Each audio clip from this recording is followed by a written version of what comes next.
Dan Larson here, and I'm at the photo booth with a bunch of flea market finds, a bunch of little stuff here, so let's just jump right in. Up in the front, we've got Superhero Squad Colossus. I like these figures a lot, and usually the flea markets, the yard sales, especially now since that line is sort of passed by, you can find them super cheap. I wasn't sure if I had Colossus yet, so I grabbed him. And next to him, let's move these over here, because these are more similar. We've got a Robot Heroes, basically the same line, just Transformers instead of Marvel Heroes. Megatron, I've got a few of those. I don't even know who I have currently. I have to open up my bins and find out. I know I have Sunstreaker, I've got an Optimus. I don't know who else I have. Was pretty sure I didn't have Megatron, so picked him up as well. Those guys were super cheap. Next to him, we've got old school Superhero Squad, Battle Beast, Moose. I don't know what his name is. He has some, it's probably like Missile Moose or something. I do have him already. This one doesn't have a rub symbol. I don't know if I have all three, or Wood, Water, and Fire. But I figured grab. I can't not buy these guys when I see them, because I just love Battle Beast so much. Next to him, you know what, we're going to go over here first. We got, I think, this isn't Power of the Force. Obviously, it's not vintage, and I don't think it's Power of the Force. It's a Man-O-Man from Star Wars. Yeah, no, I think this is the latest. This says 2008 on there. So I think this is the third version of the character they produced. I think he probably has his weapon with the skull heads and stuff on it. And I think I have that one. I don't have a vintage one, but I think I have the previous Power of the Force version. I don't think I had this one. So that's cool to find him. And he still had his little collar thing on here with the severed heads. Over here, we've got Princess Allura from Voltron. I don't think...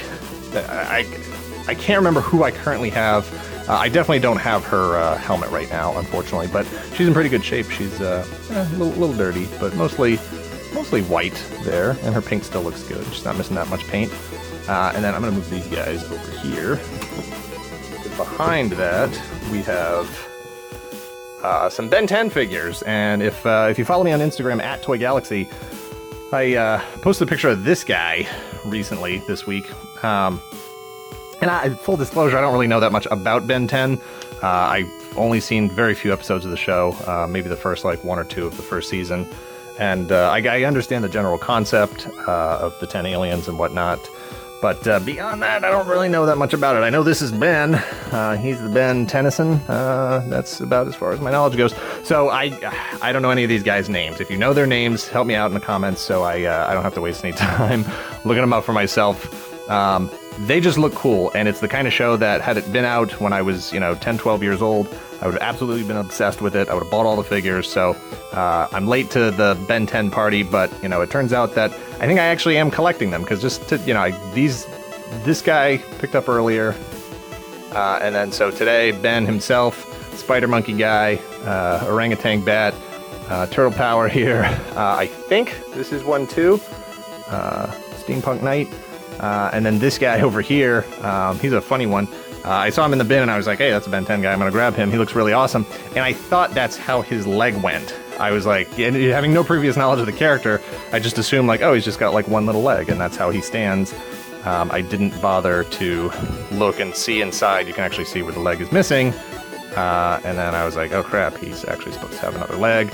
I was really excited because he's, sort of translucent character. Love the design, but missing a leg, and I found out after we had already left the flea market, so I couldn't go back and look for the leg. So I will be on the lookout for one of these guys who has both legs. So anyway, like I said, let me know who these guys' names are in the comments, because I don't know. After that, we have a Funko Reaction Tomorrowland figure. I personally haven't seen the movie. I don't know anything about it. I just know that, hey, it's a cool figure with pilot goggles and a sweet rocket pack with the controls and everything was there, so he was out of the dollar bin, so I grabbed him as well. Behind that, we've got a Capcom. I believe this is from the Marvel vs. Capcom set. I could be wrong on that. I'm not totally sure. Usually I'll look some stuff up before I do these photo booth things, so I kind of sound like I know what I'm talking about on the pieces that I can't immediately identify. But he says Capcom on him. And Marvel Entertainment, yeah, so he's from Marvel vs. Capcom. I don't know who he came with, but he's in really nice shape, and he still has his articulated jaw here, and his tail is attached, and he's looking real nice. Cool figure. Behind that, over here, we've got Power Rangers or Super Sentai. I actually have, it's weird, I have 3 or 4 of these others from different seasons. I don't know if they came in a box set or what, and I've never been able to figure out what exactly to call it to try to look for more of this scale. They're non-posable. It's all the Red Rangers, but I was like, well, I wanted, you know, however many they made, that's how many I would like to get in the collection. But I've never really been able to figure out what, I mean, it's Bandai. It says Bandai right on the foot, so I don't know. He's one that I didn't have, so I grabbed him immediately. Behind that, we've got vintage Kenner Facehugger here. Awesome that he has all of his legs, and let's see, does this still works? And how does this? I think that reels this tail. Yeah, there it is. Reels this in. There it is. So that works. Looks great. I don't. It's kind of a weird scale. It's like too big for figures, not big enough for your own actual face. Maybe it goes on teddy bears or something. I'm not really sure what the intended purpose there was. In the back, we've got. Let's go over here first. We've got. I think this is Imaginext. It's just a cool, cartoony-looking dinosaur. You know, out of the 50-cent bin, I was like, I'm grabbing that guy. He's got a little latch here. I'm sure there was like a rocket pack or missiles or wings or something that attached to him, but just a fun Velociraptor that, that I can throw up on the shelves in the back of the show. Over here, we've got the Mach 6. Actually, you know what? I just saw this movie the other day. I have the Mach 5. It's 3 3/4. I think it's more like 4 or 5 inch scale. This is definitely a smaller scale figure. 3 3/4 inch speed would go in there. Guy didn't have the figure, unfortunately, but I was like, you know what? I don't even really like the design of this car, but it's you know, it's in good shape.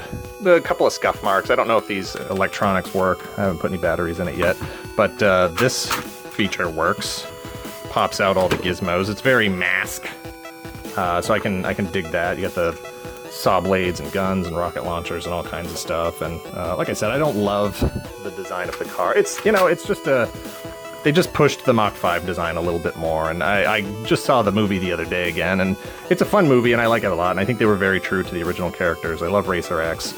I just don't. And yeah, I think this Mach 6 is my new Rodimus Prime. It took me 30 years to accept that, you know, Hot Rod had inherited the mantle of, you know, the matrix of leadership for the Autobots. And if they ever do anything with, you know, Speed Racer and the Mach 6 ever again, probably not at this point, but you know, at some point I'll accept that the Mach 6 was the inevitable result of numbering the cars, and at some point somewhere down the line the Mach 5 was going to get retired and the Mach 6 would be introduced, and I don't know, maybe it just isn't, maybe it just isn't enough. It's pretty much like the Mach 5 though, so I don't really know what I'm talking about. It's a cool car. It was $5. I grabbed it. In the back, I have a frame here. All right, over here. Whoops. Over here we've got Tyrannosaurus Rex Optimus. This guy's not even that old. He's only like 2000. That doesn't say. I want to say he's only like a year or two old. I always thought this was weird when I would see it on the shelves, because, you know, the whole T-Rex thing that's kind of like Megatron's jam.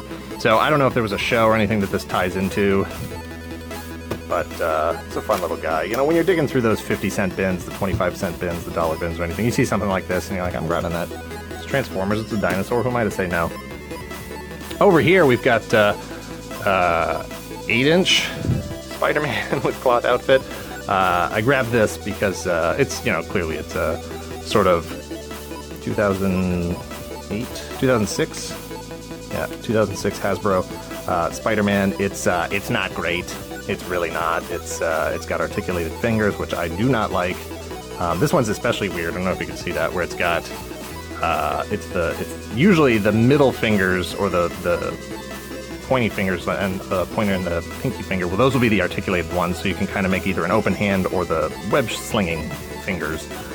This one has it's one joint, and it's weird. So if he has his hand open, these two fingers are Baroque.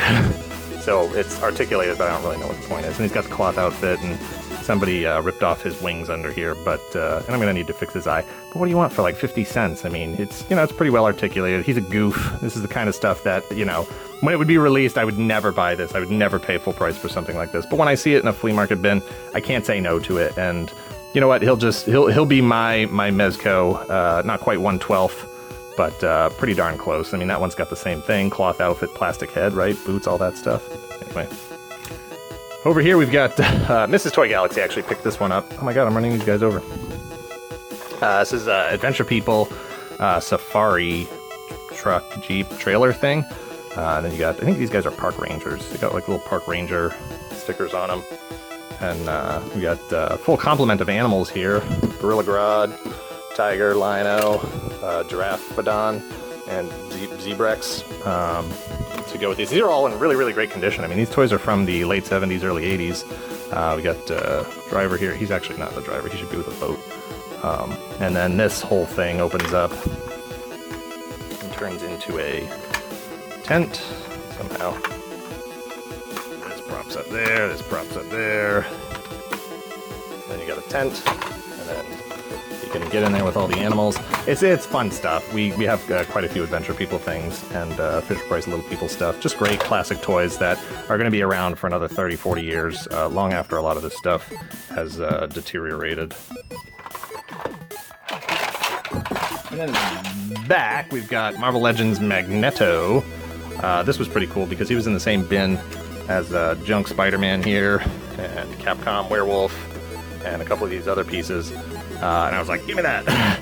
A little weird, I don't know if this is common for these figures, but the face and the neck, the paint is kind of different there. But I was like, whatever, man, for like $1, I'll take that.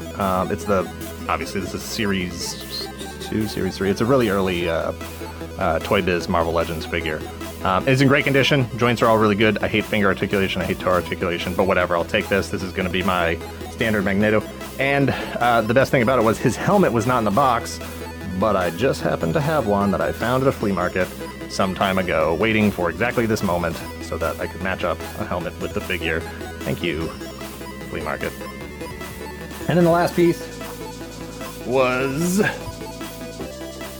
the Fortress of Frogs. The first flea market we went to was, like I said, it was for an ASPCA kind of thing, and it was just a mishmash of all kinds of things that people just sort of thrown out there, and when we got there, it looked like somebody had already picked through a bunch of the stuff.